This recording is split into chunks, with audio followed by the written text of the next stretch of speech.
Olá, seja muito bem-vindo. Hoje, sem enrolação, vamos falar da carteira Holder. Carteira Holder é um projeto aqui do canal em que montamos um portfólio de longo prazo, uma carteira de ações, fundos imobiliários, renda fixa e fazemos aportes mensais de R$ 1.500. Compro os ativos e faço a demonstração dessa carteira todos os meses. Então, para você que está chegando aqui pela primeira vez, quer acompanhar a gestão de uma carteira real, de quais são as dificuldades, o rebalanceamento dessa carteira, quais ativos nós estamos colocando ela, que estamos acreditando para carregar, para ficar sócio para o longo prazo. Então você tem um ótimo motivo para se inscrever aqui no canal, tá? Então todos os meses fazemos essa demonstração. Então vamos aqui ver como que está a composição da nossa carteira, a composição macro da carteira. Temos aqui 78% aproximadamente de ações na carteira, temos renda fixa 11,6% e quase 10% de fundos imobiliários. Os nossos fundos imobiliários aqui é o VISC11 e o KNRI11 e temos aqui mais 21 ações, 21 empresas que acreditamos para carregar para o longo prazo, tá?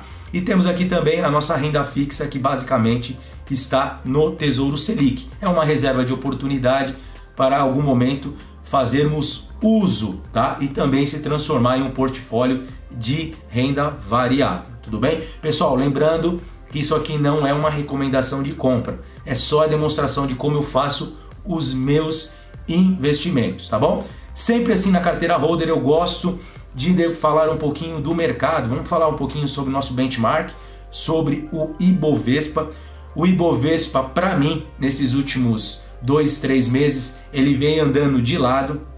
Percebam aqui no gráfico que o Ibovespa ele fez um topo aqui aproximadamente 105, 106 mil pontos e ele vem aqui de lado. Então, muitos investidores, recebi muitas perguntas nas últimas semanas, o Ibovespa está caindo e essa queda, o que nós temos que fazer? Na verdade, para mim, o Ibovespa ainda está de lado, tá? Então, o mercado no geral não é uma queda acentuada, isso aqui é uma variação. Estamos investindo em renda variável, então essas variações diárias, essas quedas no mercado, faz tudo parte do jogo. Temos que nos acostumar com esses movimentos, tá? Então, essas quedas recentes, né, variações diárias, não é nada para a gente sair pegando, queimando a reserva de oportunidade, entrando no mercado. Não, ao meu ver, são movimentos naturais. Então, temos que estar acostumados. Além do que, quando o mercado está de lado, é uma ótima oportunidade para estarmos acumulando ações. Então o mercado ele não só vive de alta e baixa, então não tem o bull market, o bear market. Nós temos que também atuar no mercado de lado. Então o holder que faz aportes constantes, todos os meses está investindo, está poupando, né, está fazendo o aporte, comprando os seus ativos, ele tem que aproveitar para acumular ações. Então são momentos de que nós vamos continuar na estratégia mês a mês comprando as ações e assim pensando lá na frente, né, que consigamos lá na frente ter renda desses ativos, tudo bem? E aproveito para falar um pouquinho de estratégia. Vamos falar também um pouquinho da nossa estratégia aqui. Os nossos aportes mensais, como são aportes fixos e constantes, nós aproximamos muito da estratégia do Dollar Cost Average, que é o DCA, que nada mais é, traduzindo, que é a média de custo em dólar. Então, o que é isso? É uma estratégia de investimento em que fazemos isso constantemente. Então, todos os meses nós fazemos os aportes em intervalos regulares, tá? Então, assim, a todo momento estamos entrando no mercado e dessa forma estamos acumulando ativos. Mesmo quando ocorre algumas quedas, nós também estamos aproveitando para pegar esses ativos que acreditamos para o futuro.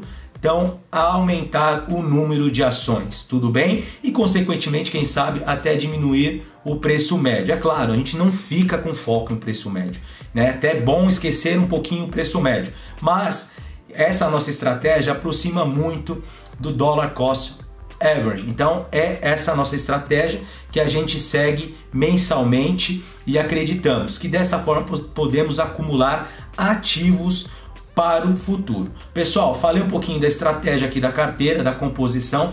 Eu vou voltar um pouquinho aqui no gráfico meus dividendos, só para a gente falar aqui do resultado da carteira. A gente está com um patrimônio de um pouco acima de 20 mil reais, tá? O desempenho da carteira nesses 14 meses está em 2,12%. Nesse mês eu gravei um vídeo também e falei do desempenho do Ibovespa, que aproximadamente está menos 5%, menos 6% no mesmo período, tá? Então nós estamos batendo esse benchmark.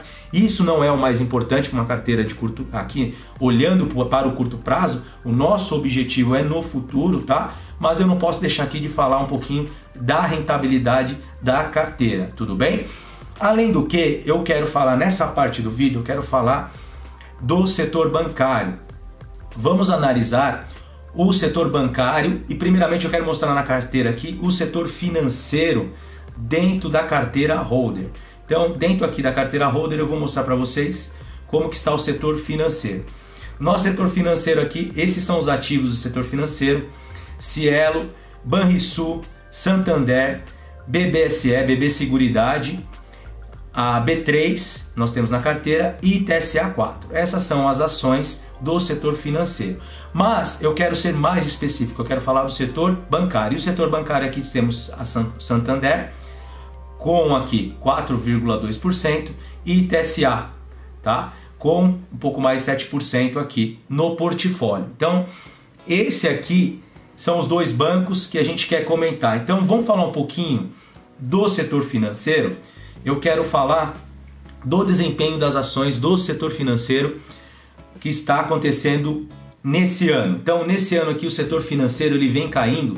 Isso aqui é um gráfico em que a média dos 4 maiores bancos, nós temos um desempenho de aproximadamente menos 34% de queda esse ano. Enquanto o Ibovespa, na mesma proporção, ele cai 12%. Tá? Então, percebam que o setor financeiro, o setor bancário, vem apanhando bastante esse ano. Então, até a lógica aqui é tentarmos entender o que está acontecendo com o setor bancário. Será que temos que continuar aportando nesse setor? Será que temos que ter receio? Vamos vender as nossas ações? Então, é algo que a gente tem que comentar sobre esse setor. E eu montei aqui uma apresentação para comentarmos os riscos e o que eu acho de tese de investimento, que aí a gente compara os prós e os contras e vê se a nossa tese de investimento está fazendo sentido, tudo bem?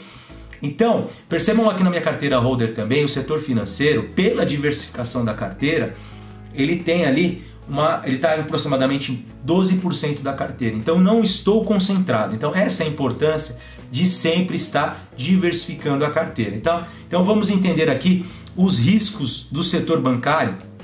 Eu elenquei aqui, tá? Eu usei como fonte também um relatório da Levante, tá? Que eu vou tentar deixar disponível para vocês aqui, um relatório gratuito da Levante, em que ela faz uma análise do setor bancário, fala dos 4 maiores bancos, inclusive lá tem recomendação de compra com preço-alvo para as ações. Então baixa o seu relatório, tá na descrição o link, tá? Pode baixar seu relatório, ele é gratuito e aproveita por lá, tá? Então, qual que é a tese aqui e quais são os riscos do setor bancário? Primeiro é o aumento da concorrência. Então a entrada de novos concorrentes, bancos digitais.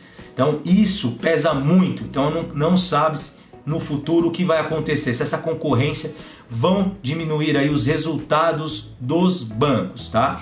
Então e o banco também ele fica um pouco impossibilitado de aumentar a tarifa. Como os bancos digitais vêm com tarifa zero, e os bancos grandes eles têm dificuldade de repassar essa tarifa. Então aquele ganho atrelado a esse tipo de serviço fica um pouco prejudicado. O risco regulatório é um segundo problema, risco político.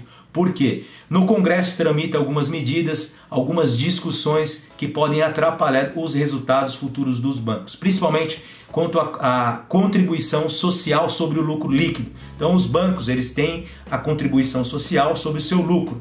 Então discute-se o aumento dessa contribuição, desse imposto sobre o banco. Então isso traria também um peso maior e consequentemente diminuir os resultados dos bancos, tá? Além do que um possível teto de cobrança de taxas de juros pelos bancos, que poderia também atrapalhar. Além do que, a tributação dos dividendos, que é algo também que impactaria os resultados do banco. Por fim, aqui a inadimplência. Os bancos, com a questão do lockdown, da pandemia e tudo mais, os bancos fizeram o aumento da provisão dos devedores duvidosos. Então, essa provisão, com o aumento da provisão, esse resguardo que os bancos eles fizeram uma reserva, caso aumente a inadimplência futura, o banco ele tem como suportar esse aumento de inadimplência. E com isso o lucro dos bancos caíram, tá? Por isso que a gente viu aí o Itaú, então o Banco do Brasil, os bancos tendo queda dos seus resultados, dos lucros líquidos. Por quê? Ele, de vez de entregar como lucro, ele fez uma provisão e guardou para o futuro. Tudo bem? Pode ser que no futuro essa provisão ela seja revertida novamente no lucro e os acionistas possam participar, né, desse resultado. Mas por enquanto os bancos fizeram esse resguardo para o futuro, tá? E além do que, quando ele faz essa provisão, ele não paga imposto de renda sobre o lucro. Então foi uma medida, uma estratégia para os bancos. Então, esses aqui são os riscos que nós temos que considerar na hora de investir. Qual que é a tese de investimento para o setor bancário? Primeiramente, temos que entender que ocorre um descolamento dos preços das ações dos bancos para o restante do mercado. A média de queda dos 4 maiores bancos está em 34%, então está caindo 34% este ano, enquanto o Ibovespa cai aproximadamente 15%. Então ocorre esse descolamento. Além do que, historicamente, o seu PL, o seu preço sobre lucro, está abaixo da média, tanto para 2020 quanto para 2021. Então o preço sobre lucro, que é o que leva em consideração o que a gente está pagando naquela ação, quanto que ela retorna, quanto tempo que demora para retornar por meio do lucro daquela empresa, tá? Então esse indicador, quanto menor ele, o PL, quanto menor, melhor. Então os maiores PLs aqui é do Itaú. Por quê? Porque ele tem um ROI, um Return on Equity, ele rentabiliza o seu investidor de maneira até, ele tem maior ROI, então por isso eles têm um PL mais elevado, tá? Então o PL menor aqui nós temos para o Banco do Brasil. Teoricamente o Banco do Brasil é o banco mais descontado, tá? Inclusive aqui ele tem PLs aqui baixíssimos, até projeções para 2021, tá?